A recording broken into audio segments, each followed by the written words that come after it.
My wife is 45 years old and I am 51 years old. We have been married for 25 years. We live in the Midwest and work as farmers. We have 2 children. Our daughter is 18 years old and recently started college.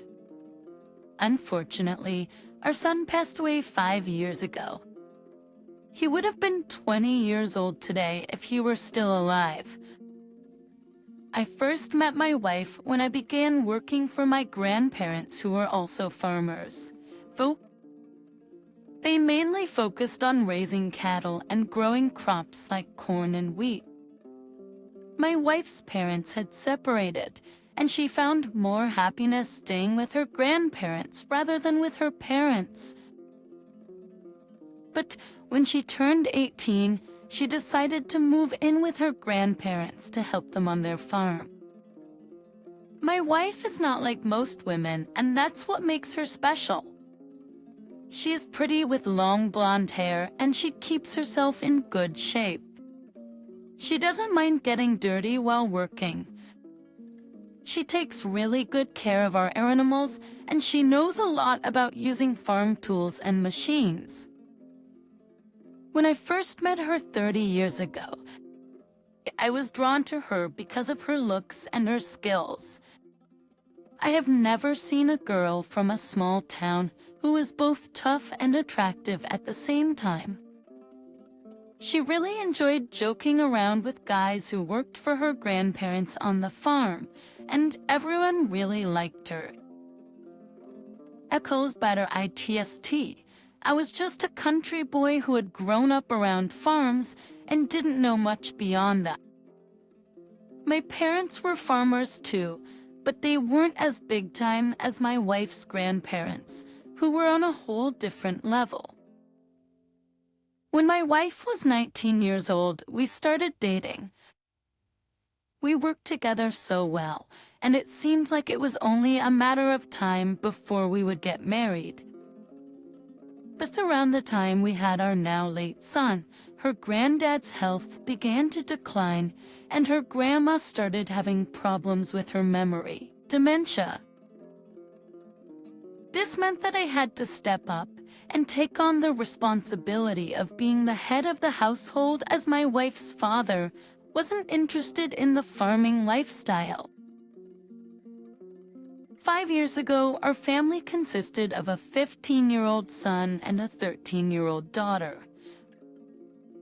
Sadly, my wife's grandparents had passed away, and their farm was handed down to her. Things were going on quite well, especially because our son had shown a natural talent for farming, much like both my wife and me. He had a lot of potential, often taking the initiative to do tasks around the farm without needing anyone's guidance. Then a tragic incident occurred. Christine Friedsteking closely, wondering while driving his truck on I-95, a big 18-wheeler lost control and collided with his truck. He didn't survive the accident and passed away instantly. This loss was incredibly heart-wrenching for us. But among all of us, my wife took the loss the hardest, struggling deeply with the pain of his absence. Because of his absence, following our son's funeral, something changed drastically within her. It was like she transformed into a completely different person, almost unrecognizable. This transformation had a profound impact on nearly every aspect of her life. She stopped being as active and involved on the farm, and instead, she would spend entire days in bed. She began to battle with an anxiety disorder, which led her to become overly attached both physically and emotionally. Her level of attachment intensified immensely, going beyond what it used to be. I found myself having to put up a struggle just to leave for work in the morning or to take care of our daughter. her demeanor became overwhelmingly negative, which was a stark contrast to her previous self. At night, getting any personal space in bed became quite a challenge. She had this strong desire to cuddle all through the night, but the way she held me was so tight that it made breathing difficult. This sensation was akin to being held in a tight grip, similar to what you would experience with a Muay Thai fighter. Even after I thought she was asleep, she continued holding on tightly.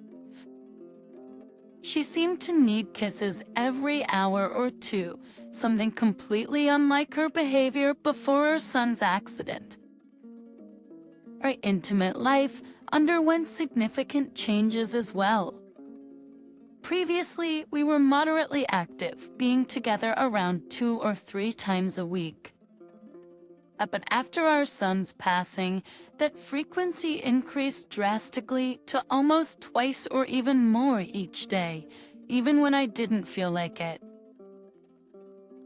It was happening while we were still grieving the loss of our son.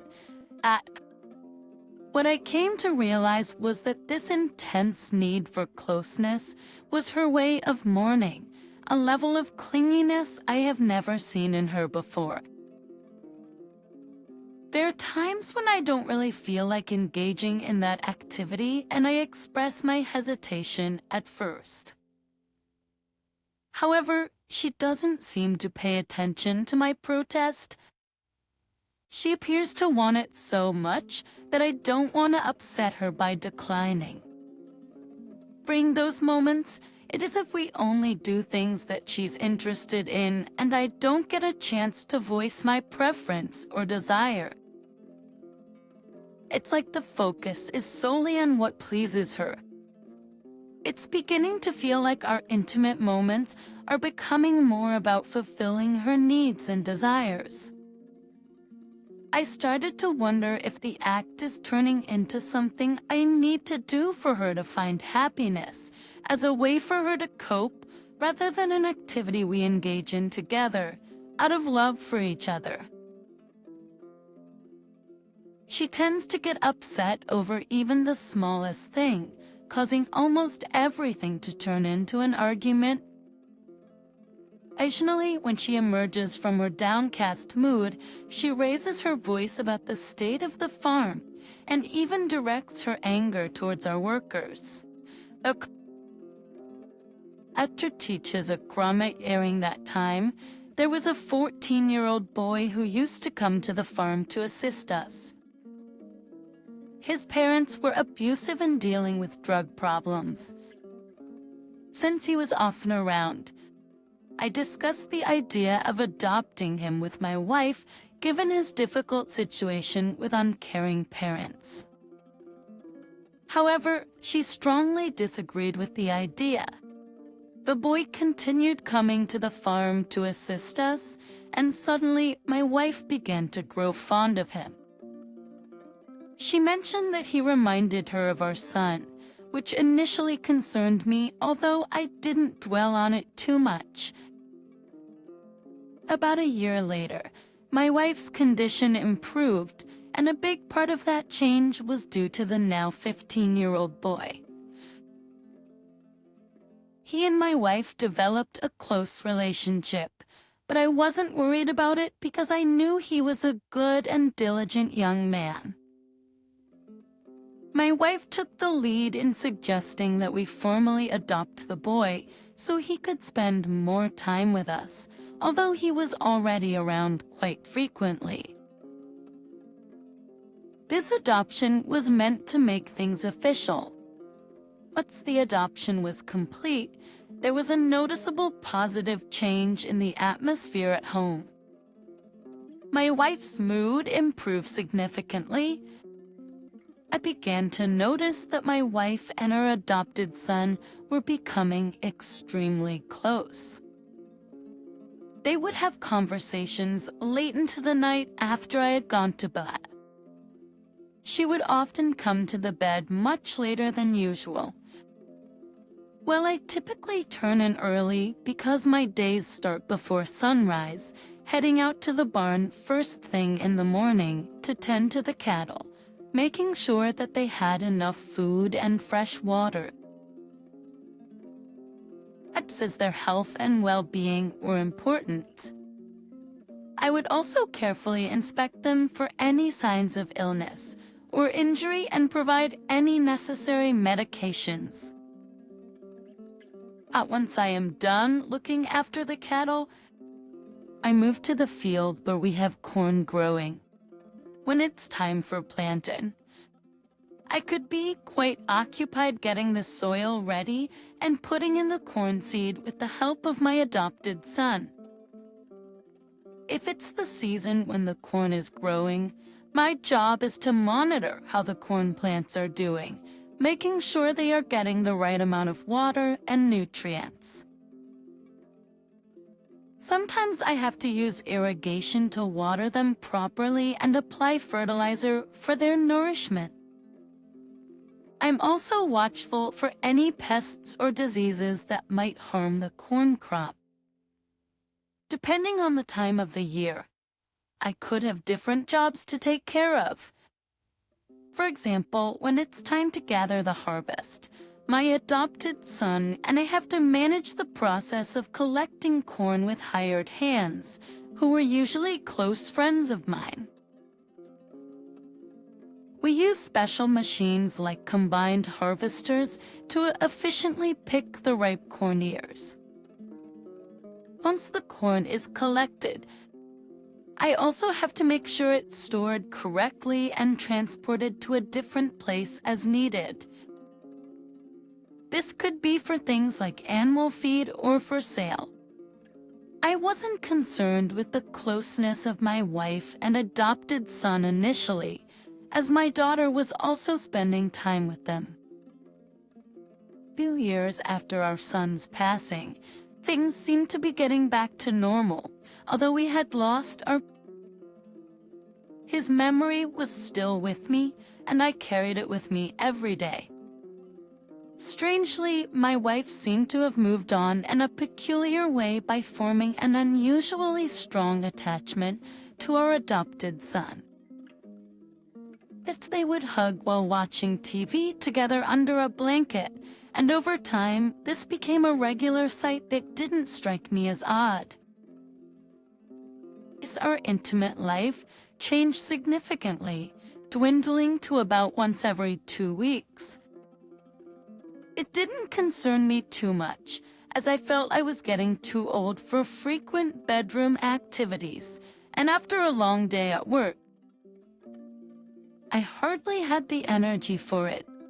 Both my adopted son and I spent a substantial portion of our day tending to the cattle and managing the cornfields. However, there are also administrative duties that my wife and daughter take care of.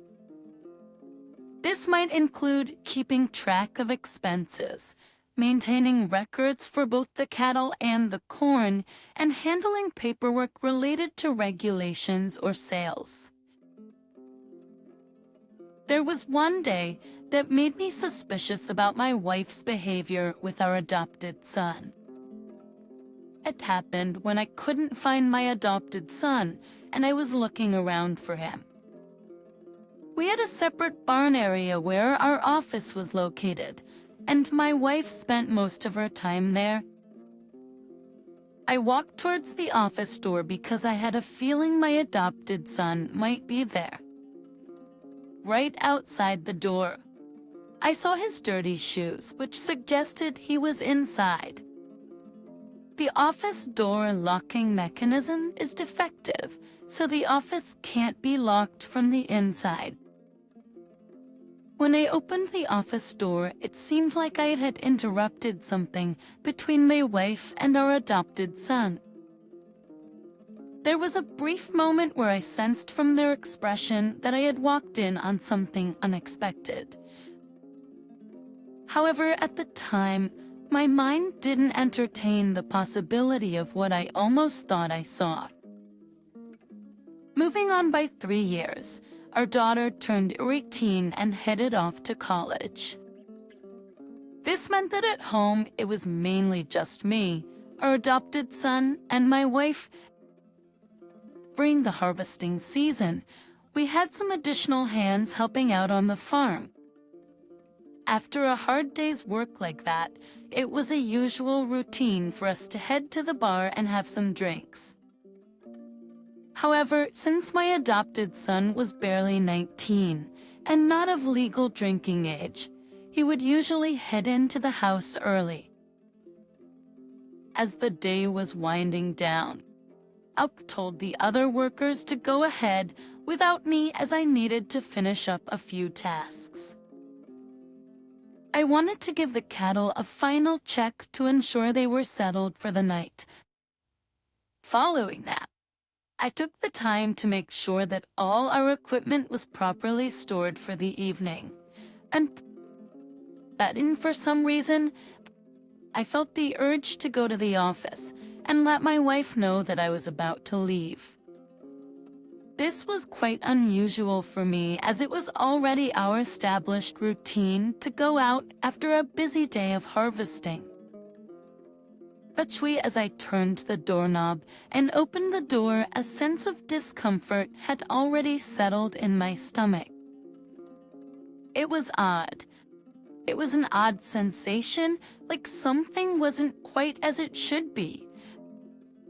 Just when the door swung open, what I saw hit me like a sudden and intense rush of emotion. It felt as if time itself slowed down, allowing me to take in every detail of the scene unfolding before me.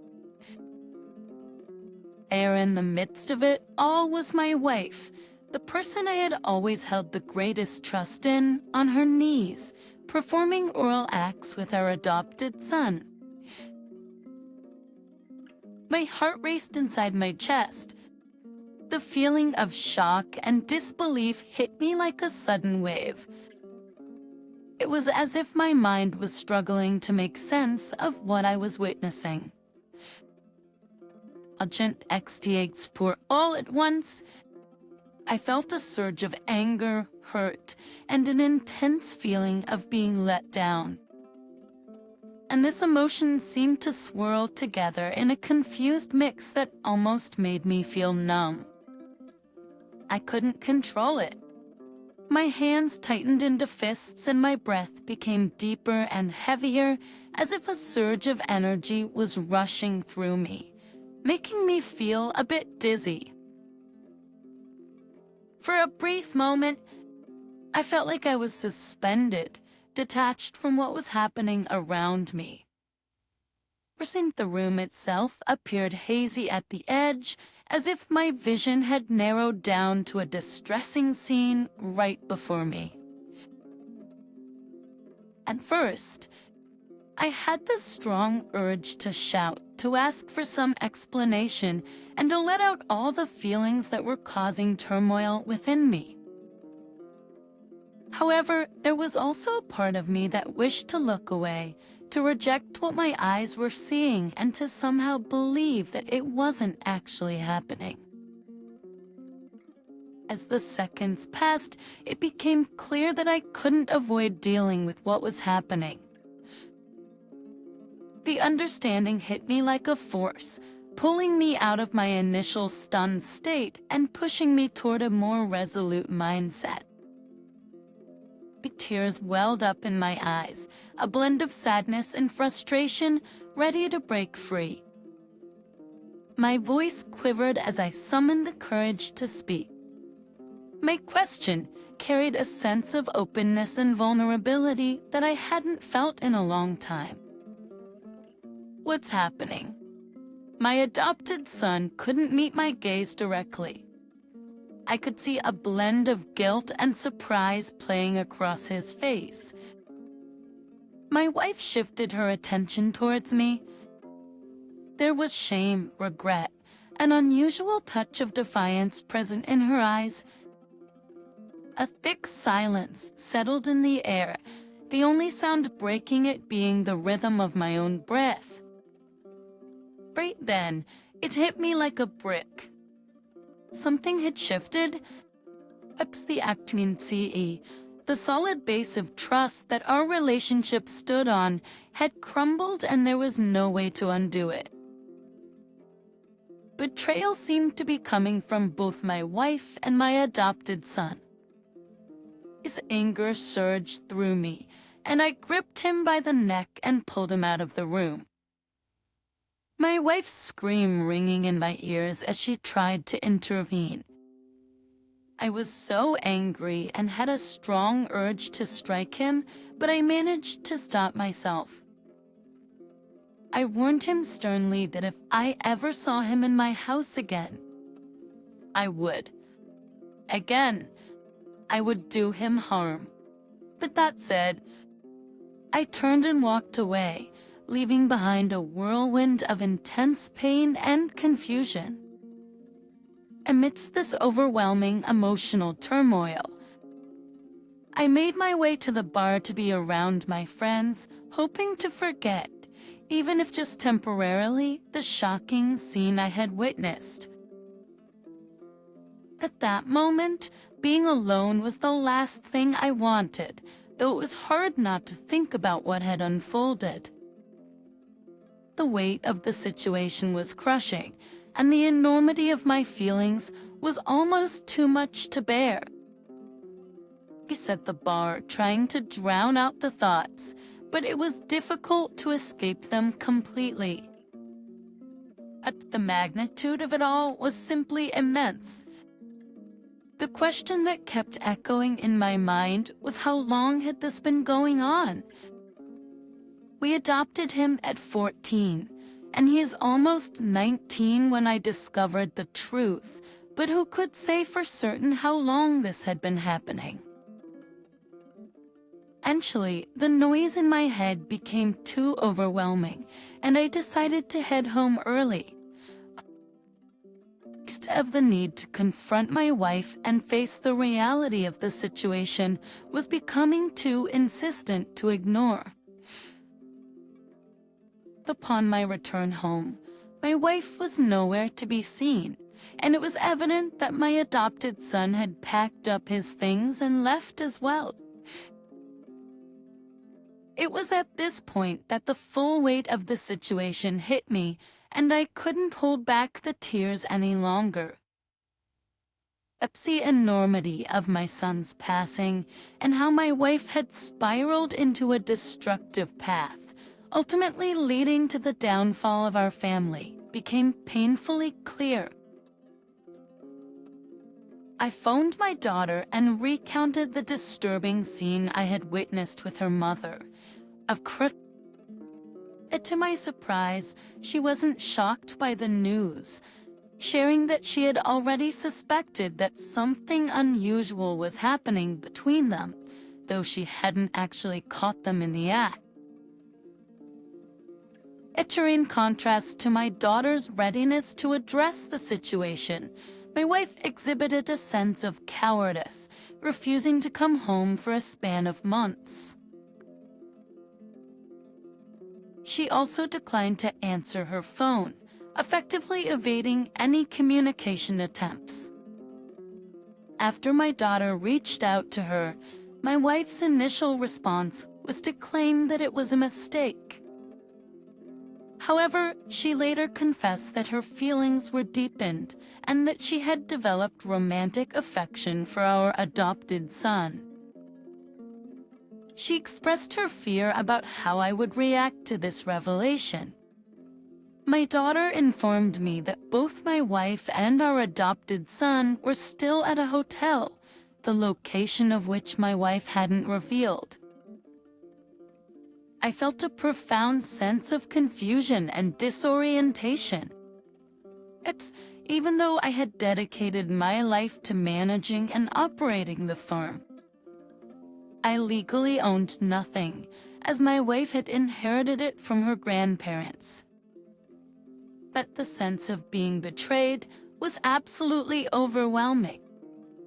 Feeling lost and uncertain, I delved into her business account and discovered that a significant amount of money had been withdrawn recently. In response, I withdrew the remaining funds and established a new business account to prevent her from accessing it. But the weight of the situation left me deeply conflicted. I had also envisioned retiring on the farm, but now faced a dilemma. If I were to file for divorce, I understood that I stood to lose everything I had invested in, even though I was at an age where I had enough money saved up to sustain myself until I turned 80. I still had a genuine passion for what I did. I decided to consult a divorce lawyer about the situation, seeking advice on whether to continue with the marriage. The lawyer advised me to remain married due to the potential significant losses I could face if I left. Given our limited family connections and the impact it could have on our small community, I was hesitant to let this matter become public knowledge. My daughter was on my side through all of this, and her support meant the world to me. It was reassuring to have her by my side.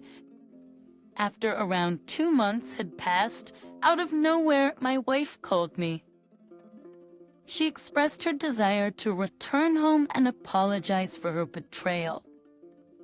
She also shared that she was undergoing therapy with the intention of repairing our marriage. Honestly, I had some really troubling thoughts. That the idea of divorcing her immediately was strong within me, but the potential losses I would face held me back. The moment I caught her in that situation, all the love and respect I had for her vanished. It was like my heart turned to a dark place, and I even found myself entertaining terrible thoughts about harming her to gain control of everything. The idea of having her back was something I couldn't tolerate, and the notion was almost unbearable. But for the memory and sake of my late son, I consciously pushed those dark thoughts out of my mind. Currently, my plan is to permit my wife to return, but things have significantly shifted since I caught her. I have set up a plan to acquire my own land and establish my own herd of cattle. Since my son's passing, her focus has shifted away from the business, and I have become the driving force behind its operations. I am the one who understands the intricate logistics, the customer relations, and the supply chain. While she had been a contributor, I have essentially been building wealth for her. Now my focus is shifting towards my own well-being. I'm working toward having my own endeavors ready within the next 2 years. I'm aiming to create something independent from her influence. Ultimately, my goal is to be prepared for a divorce by that time if she's still alive. This decision is about my own future and finding a way to move forward independently. Thank you for making it to the end of this video. Please support this channel by liking and subscribing if you haven't already. Now, let's get some reaction in the comment section. Thank you and have a wonderful day.